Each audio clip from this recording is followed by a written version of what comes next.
Green light, go. I love that. I always remind our church that 2/3 of God's name is go. G-O. Okay, anyways. Yeah, it's really good to be here with you guys, and this is such a tremendous honor for me. It's not often that I get the opportunity to speak in spaces like this, but it has long since been a passion of mine to encourage entrepreneurs, to encourage business owners, to encourage aspiring entrepreneurs, because I believe that at least part of my job is not only to encourage but also help equip those who develop the city that we are all a part of. In the Old Testament scriptures, it talks about contending for the welfare of the city as someone who would belong to the community of faith, because it's in the city's blessing that the church has its blessing. And so that is something that I feel very passionate about. I think anytime that a pastor or a preacher gets into these type conversations, it's always interesting, because some people just don't want pastors talking about business. They don't want pastors talking about money. They don't want pastors talking about building anything. They just want us to stick to what they consider to be our lane without actually ever consulting our instruction manual, which is. And if you do read the Bible, or you get a chance to open it up, just if you're curious, then you will find that God has a lot to say about money and business and resource and even entrepreneurship and ambition. And I don't think that God has any problems with you having money. What I think God has a problem with is money having you. All right, so we're not living for it, but we recognize that it is a part of our lives, and it is something that we're able to deploy to bless a whole lot of people. And that's really my heart. That's how I got into this. And, I enjoyed hearing Tina's story, because some of your story, Tina, is actually, I think, somewhat familiar for me. In my story, I had no idea about the part of you being diagnosed with ADHD in 2008. I, too, have been diagnosed with ADHD, was medicated for a long time, no longer today. But, yeah, thank God for that. But I know what it's like to live with that. ADHD, OCD. When I was 19 years old, believe it or not, I was diagnosed as schizophrenic. And I was put into a mental institution and told that, I would probably never live a normal life because of what my life experience had been up to that point. I was a drug addict. Some of you guys know this about me because this is my story. But although I grew up in a pastor's home, and I grew up going to church every single time the doors were open, and I was around a whole lot of people who loved me, I wasn't living a life conducive to the love that I had received. When I was 18, 19, I was a heroin addict. I was shooting up heroin in this arm, methamphetamine in this arm. I was homeless. I lived out of my car. Lived in a crack house for a season of my life. And when I was 18, 19 years old, my dad took out a life insurance policy on me so that he could pay for my funeral after I overdosed and died. So that's some of my story. Like, you might be thinking, like, no way, you look pretty cleaned up today. How is that possible? Well, that's where I came from, all right? And when I was a kid, and everybody was telling me, hey, you're called to be a preacher. You're called to be a pastor. I said, there's absolutely no way I'm ever going to be a preacher. And the reason for that, I remember praying and saying, I will never be a preacher because preachers are poor. All right, that's what I said. I'm never going to be. For me, I wanted to be one of you guys. All right, I want to be an entrepreneur. I want to be a business owner. As a kid, I want to be a professional basketball player. And you can tell I have the stature for that. Obviously very tall, very strong. But I wanted to be one of you guys, and I wanted to be in business, and that's what I wanted to do. I didn't want to be in ministry, but after becoming a Christian at 21, I recognized that for me, my calling, or what I felt was what I needed to give my life to, was to what I'm doing today, which is ministry. And that wasn't initially the local church in America. When I was in my early 20s, I actually moved to Mozambique, Africa. And I lived there for a number of years just serving the poor and serving children that were orphaned or semi-orphaned. And at 23, I started a nonprofit organization called Mercy 29. And the 29 comes from the book of Job in the Bible. chapter 29, that says, I was eyes to the blind, I was feet to the lame, and I was a father to the needy. And so I felt that what I was supposed to do is spend my time in Africa, and I intended on living there, honestly, for a good number of years, until there came a day that I heard a CNN news report on television that there were over 1.2 million child prostitutes in the nation of India. And so I left Africa and I moved to Southeast India, a state there called Andhra Pradesh. And I lived there full time for about 3.5 years and completely focused on rescuing as many children as I possibly could from human trafficking, child slavery, and forced prostitution. And the time that I spent there, I was able to raise millions of dollars for the poor in the third world. I was able to start a school where we were able to serve 300 students in an English medium school and offer them free education to Dalit peoples, which is the lowest caste people in India. We started 8 different homes for orphan children. We were serving 2,800 kids at its peak, and we were able to rescue over 400 children from human trafficking, child slavery, and prostitution. So very, very cool to be a part of that. Very cool to be a part of that. And I never wanted to be here. I'll be honest with you guys. I didn't want to be in America. I did not want to be in the States. I said, why in the world would I go fishing where, there are so few fish? It's like kind of using this Christian analogy. But why in the world would I want to be in a place, where everybody says they're a Christian in America? We don't have kids who are in need like this. We don't have people who are in need like this. I think I'll stay here. But I met my wife. And if you're married in here, you know exactly what I'm talking about. Maybe you had like this ambition, like I'm going to do this, I'm going to go here, I'm going to build this, I'm going to start this business, I'm going to move to Brooklyn. Yeah, that's what all the cool kids want to do, right? And I get that. Now all the cool kids want to live in Nashville, I think. But believe it or not, Tina, I actually lived in D.C. for like 6 months. Yeah, when I was doing the nonprofit in India, I went to D.C. thinking I might be able to move there because I wanted to help with just law and legislature to help poor people. And so I lived, and I was like, D.C. is not for me, So I met my wife here in Nashville. We have been married for 12 years. We have 3 kids and 1 on the way. And we pastor a church in East Nashville called Legacy Nashville. I know a lot of you guys come there, but for those of you guys who do not, if you'd ever like to visit, we'd love to have you. Not only do we have a church there, but we also have a Christian school there. And it's from pre-K to 6th grade. We have about 50 students enrolled.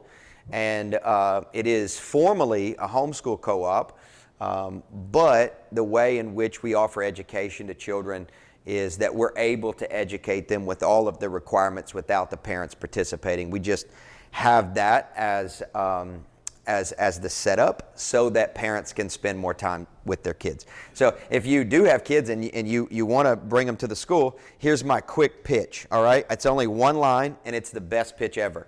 100% of our student body, on average, test 3 grade levels above their current grade level.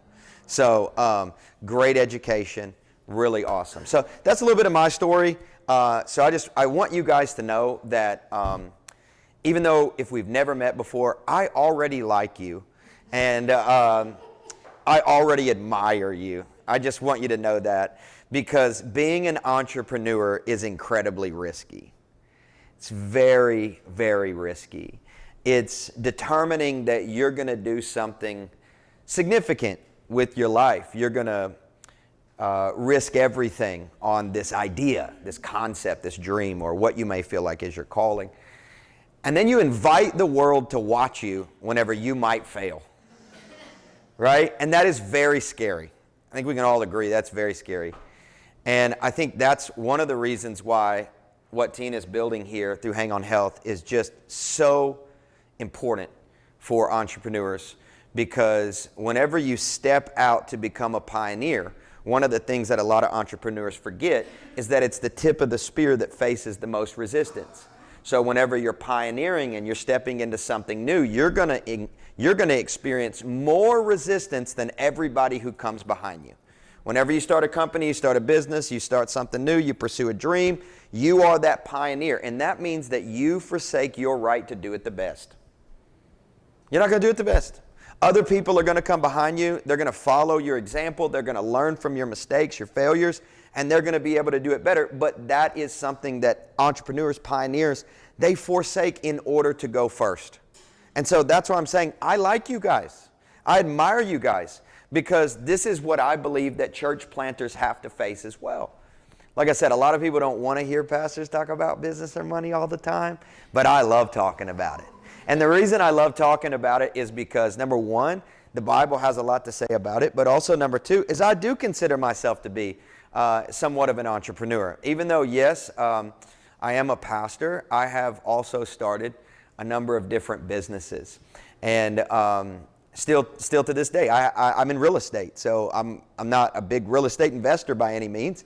But I do have rental properties, and I have had for a number of years. And so this is just what the Apostle Paul did in building his tents. You know, he had a job. He was bivocational, if you will. So he was committed to his call, but at the same time, he understood, I need to be able to generate an income to provide for myself and my family and not rely upon the community, the church community, to provide for all of my needs, and certainly not to provide for all of my dreams. So for me, that's my passion.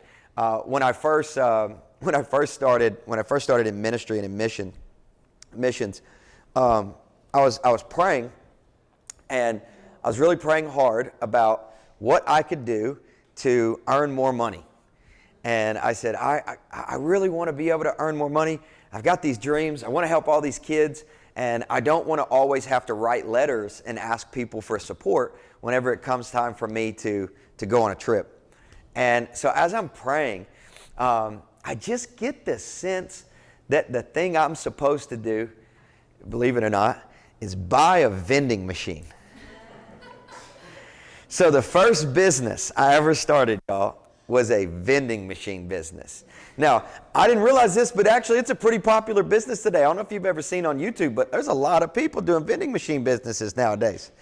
But as I started this vending machine business, the principle that I sensed that God was impressing upon my heart was this, is that if you will learn to steward nickels and dimes, then you're going to learn how to steward hundreds, thousands, millions.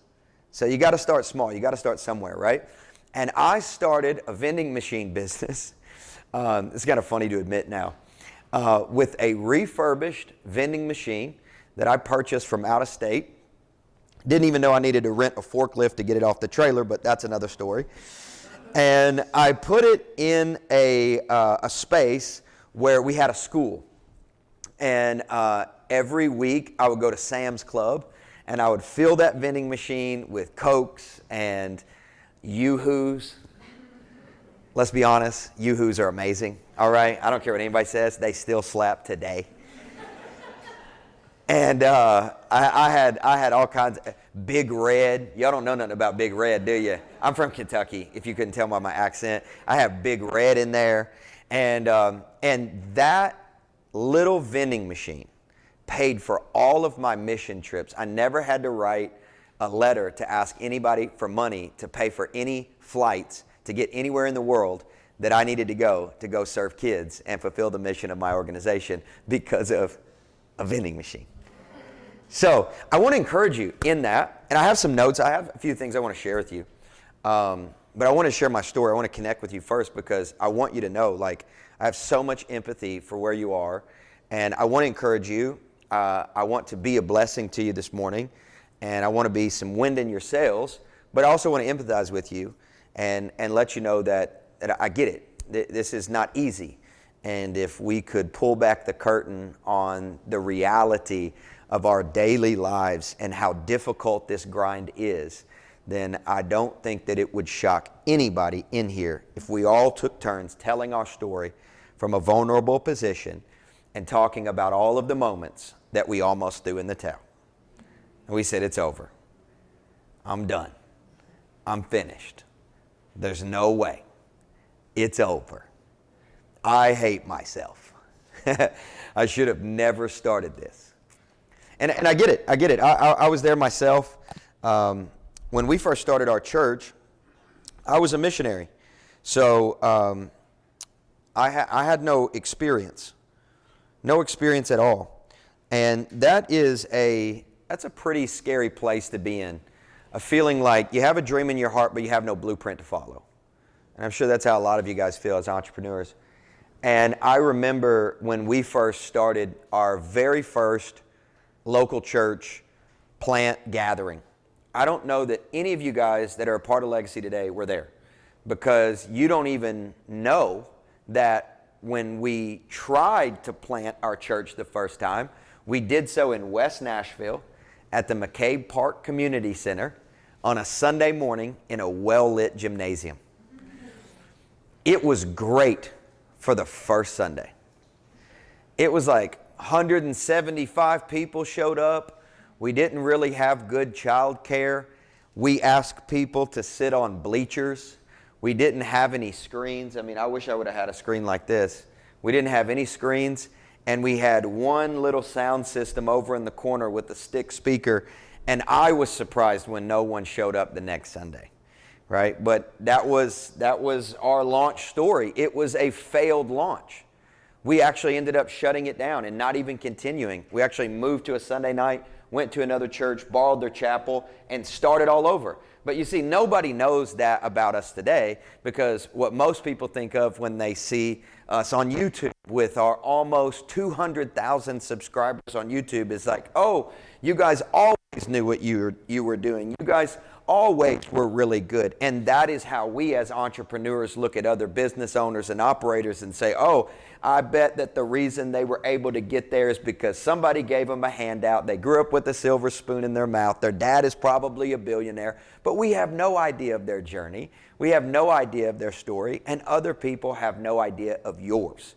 Which is why I want to encourage you, keep coming to this thing if you can. Be a part of what Tina's building, because spaces like this are so important for us to be a part of, so we can look other people in the eye, we can receive their empathy and share empathy with them, and then tell them the true story. Because that's good for our hearts. I say it like this, good for our soul. To look at somebody, hold that space with them, create an opportunity for them to be vulnerable, and share yourself. So that's some of our church planting journey. It's not unlike starting a business. You know, I think whenever we first started our church, perhaps you felt this way in starting your business, is that whenever you launched your product, you were like, we did it, right? We did it. This is awesome. We launched our product, or we opened our storefront, or we have our LLC registered and it's up there, and I've got a social media page now. We wrongly assume that that right there is the finish line, when in reality it is nothing more than the starting block. You know, a lot of people think, oh man, if I could just get my product to market, then I will have done it. And they see that as a finish line, but as entrepreneurs, what we have all learned is that that is not a finish line. That is nothing more than a starting block. And it's really important for us to remember that, so that we're not surprised when we get there and expect instant success. Now, I don't think anybody in this room expects that, but if you are an aspiring entrepreneur, maybe I'm talking to you right now. All right? Just getting it to the place where people can actually buy your service or buy your product will not be the finish of your marathon. It will only be the start of the run. Now, Tina mentioned to me when I was walking in, she said, you see, I got biscuits for you today. And there's a purpose behind that, all right? In a moment, you guys are going to, circle up and ask some questions and talk to one another. And that is because of something that I mentioned in one of my messages, and if you're a part of Legacy, you know this little phrase I like to use, because I feel that it helps individuals, entrepreneurs especially, it assists in discovering purpose and discovering calling. And that is this question that I learned from my grandma in Kentucky. And that's just Southern for grandma if you don't know that phrase. But what burns your biscuits? Like, what burns your biscuits? What really agitates you? What is the thing on the inside of you that keeps you up late at night and frustrates you and you feel anger about, and you're like, somebody ought to do something about that? Well, what if that somebody is you? And what if the reason that you feel that agitation on the inside about that thing that is just not right is actually a calling, is actually God touching your heart with a mighty purpose for you to go and to do something about what you see that is not right with the world. I told you I lived in India for a while. Everybody loves to quote Gandhi on this one, right? Be the change that you want to see in the world. And so I read a ton of Gandhi books when I was over there. And I think he had that right, is that I think the things that agitate us the most may very well be the things that we are called to rectify, to see transformation in. And I think that agitation is actually jet fuel. It's just jet fuel. It's motivation. Like when I'm bothered by something, there's something on the inside of me that says, I just got to make that right. I just got to do something about that situation, and I can do it. That's how I felt whenever I heard the news report, the CNN news report about the kids in India. I didn't know how to rescue kids from human trafficking. I didn't go to college for that. I didn't have an education for that, no degree and no experience. But because I was so agitated by it, I said, I've got to figure it out. And I think any problem that you're willing to continually give yourself to is a problem that you will be able to solve. I believe that. So I want to encourage you, whatever it is that agitates you, lean into it. Because I believe that that is a part of the blueprint that you have on the inside of you for great impact. I think you can also not only look at your agitations, but look at your experiences. You know, for me, I was sharing with you guys earlier about, I used to be a drug addict, and they're running a nonprofit, and they're helping a ton of those who are in recovery. And I was saying, thank you guys so much, because for me, that was my story. So part of my experience initially, when I first started communicating, is I went to Celebrate recovery groups. Partially because they're the only people that would let me preach. They were like, you're terrible, but you got a story, And this is one of the things I always tell young people, and maybe it's a good thing to tell entrepreneurs, is like, don't have so many preferences. When it comes to launching your business or meeting people or networking with people, don't have so many preferences. Whenever you enlarge your preferences, I tell our church this all the time, when you enlarge your preferences, all you do is diminish your promises.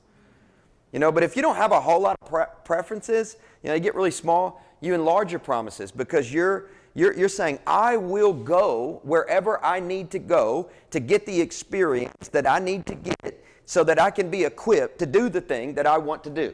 I'm not going to wait on the right amount of money. I'm not going to wait on the right networking event. I'm not going to wait on the right relationship. I'm just going to put myself out there and I'm going to go for it because I know that I have been built for something more than what I'm experiencing today. And so, for me, that's where it started. And that was all really born out of my experience.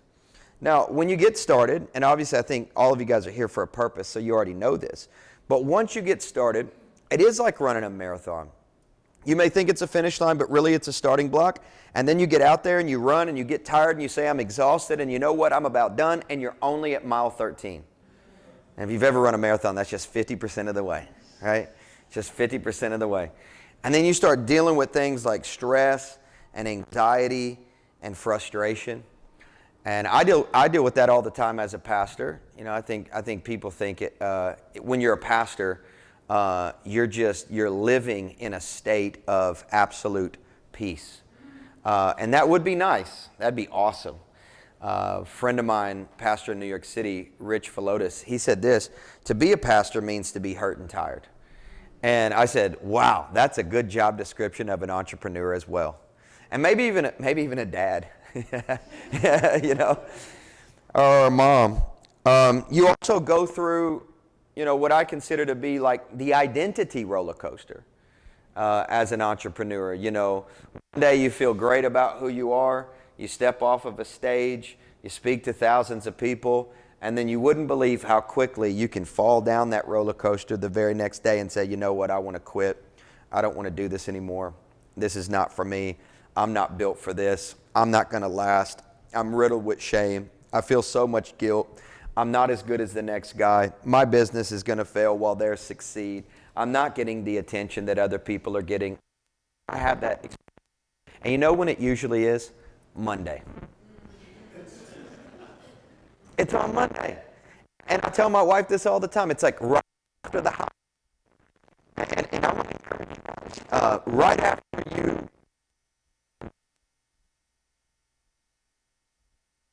the next day, that you're going to feel like, is this really what I'm supposed to do? I tell you time on Monday, I said, you know what I think I'm going to do?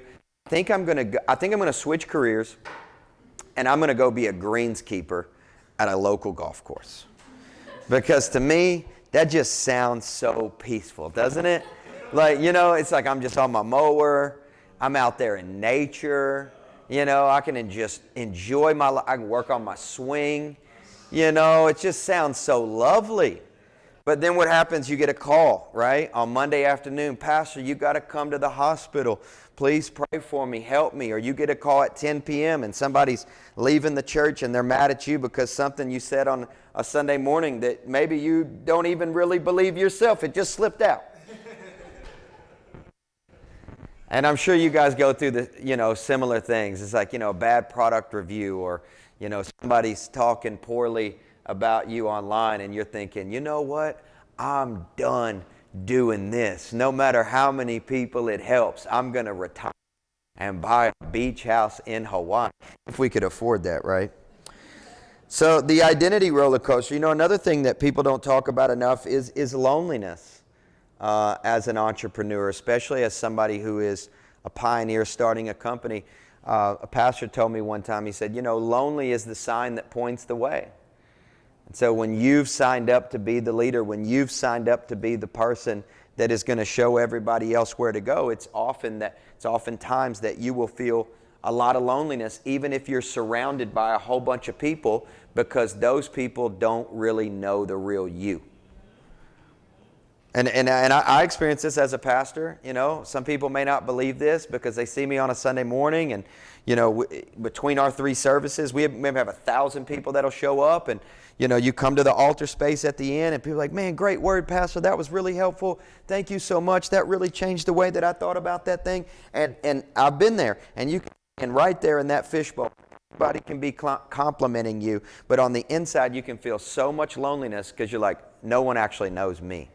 They don't know what I'm actually going through in my life right now. They don't know that I'm like head over heels trying to pay for my son's dentist bill because he's got some problems with his teeth and it's $7,000. And now I'm getting hit with so much guilt because I'm a bad dad and I didn't take him to the dentist enough. And that I know that's a reality for you guys as well, which once again is why spaces like this are so important. Is that don't be so known by the public and then no one knows you at all in private. Don't isolate yourself to such an extent that you live in that loneliness, because that loneliness will always lead you to so much burnout that even if you were supposed to carry this business to the finish line, you won't be able to make it because you haven't taken the time not only to rest, but to spend time with people that know the real you. So important for entrepreneurs. So important for leaders of all sorts. Then you also have ego swings, to mention the physical toll. I mean, if you're an entrepreneur, you're not signing up for a 9 to 5. You're signing up for a 365. That's the reality of it. And I tell people all the time, you might not believe this, how many entrepreneurs actually seek pastors for counsel, which I always thought was interesting initially, but then the more it happened, the more I realized, oh, I get it, because we're doing the same thing. Like we're very, very much doing the same thing. It starts ground zero. It starts from nothing, but we're building, and it's 365, man. It don't ever stop. It's around the clock. You got to be focused. You got to be all in. You can never take your foot off of the gas. And I get it. That's how it is. There is a physical toll that this takes on you. And that's one of the reasons why, and I always tell our church this, but I think it's important that we're reminded as entrepreneurs, it's so important that you take the time to rest. And when I say rest, I don't necessarily mean like binge watching Netflix, all right? I mean doing things that are restorative for your inner life. In the Old Testament scriptures, You have the book of Genesis, which is the first book in the Bible. And if you know about the origin story of Christianity, God, our creator, he creates our first dad, Adam. And a lot of people would see Adam as this very, very hard worker because God creates him and places him in a garden and says, now I want you to cultivate the garden and keep it. This is the reason why I believe that in the heart of a man, every man, there's a desire to cultivate a garden. And that's one of the ways I plan on someday resting. Just some tomato plants, some cucumbers, some zucchinis, like my papaw. That's Southern for grandfather, by the way. And so I think that's there. But the reason why I bring that up is because something that a lot of Christian entrepreneurs forget is that Adam's first day was actually God's seventh day. So Adam wasn't created and then put into the garden to work. Adam was created and then put into the garden to rest. So he started with rest. Rest is not supposed to just be a reward for hard work. Rest is supposed to be a gift that we freely receive as a created person. So give yourself as an entrepreneur to rest. Give yourself the opportunity to do things that are restorative for your soul. Don't always just be, nose to the grindstone all the time. I'll mention this and then maybe we can do a couple of questions. Here's 3 ways that you can walk in your good works, all right? 3 ways, just very simple, but I thought I'd share this with you. These are from my own experience, but 3 ways. Number 1 is this, is start with who, not what. Start with who, not what. Start with who, not what. And what I mean by that is ensure that you are emphasizing your identity over your strategy. All right? It's so easy to lose yourself in your work. It's so easy to get caught up in all of your meetings and everything that you need to do that you never give yourself the opportunity to remember that you are not what you do. All right? You're not what you do. One of the reasons why, as a pastor, I tell Christians this all the time, one of the reasons why we do rest is because we dethrone efficiency as an idol in our life. Because I am more than what I'm able to produce. Right? So start with who, not what. Think of identity before strategy. You're not what you do, but you matter. You're very important, and you matter to a lot of people. And I think it's important that we remember that as well. Another reason why identity over strategy is so important is because who you are ultimately is going to drive what you build. Who you are ultimately is going to drive what you build. And so as people, clients, customers interact with what you've built, we want to ensure that they're interacting with the best version of you, not the exhausted, ego-tripping, identity roller coaster riding, done, about to quit, throw in the towel you. We want them to have an experience with not only our product, but with us and our companies that is one that is peaceful, that is encouraging, that is refreshing, that builds up and doesn't tear down. And I know we all want that because ultimately that's what creates repeat customers, and ultimately it is what creates a better environment here in Nashville. And I think everybody here wants that. So number 1 is start with who, not what. Think identity before strategy. Number 2, I've kind of mentioned this already, but want to hit on it again, is pay attention to your design. If you don't know what you are to do yet, maybe you do, but if you don't know what business that you're going to begin with yet, or you don't know where you're going to start yet, pay attention to your design. Pay attention to your gifts. What are you good at? Ask yourself that. What am I good at?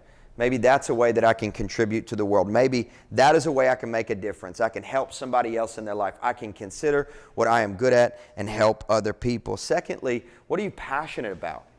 Not only what are you good at, but also what gets you up out of bed in the morning? What keeps you up late at night? What is the thing you are getting ready to start a podcast on because you're so passionate about it? I'm going to start a podcast about that. I get it.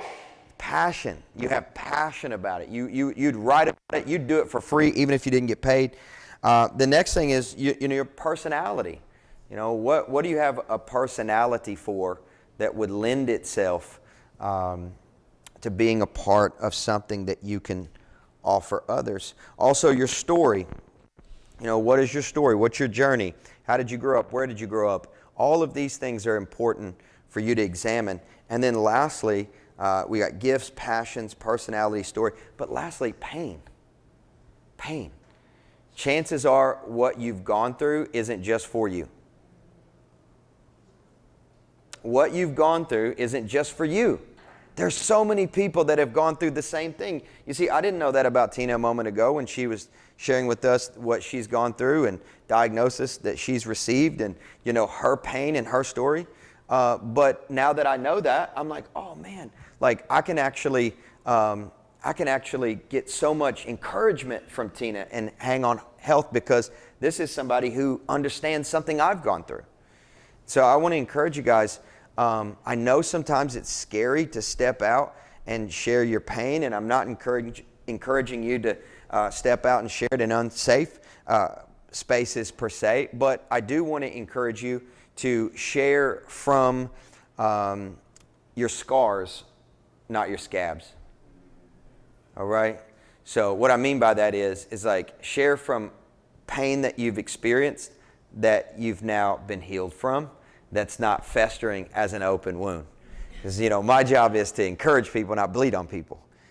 Right? So share from your scars, not your scabs.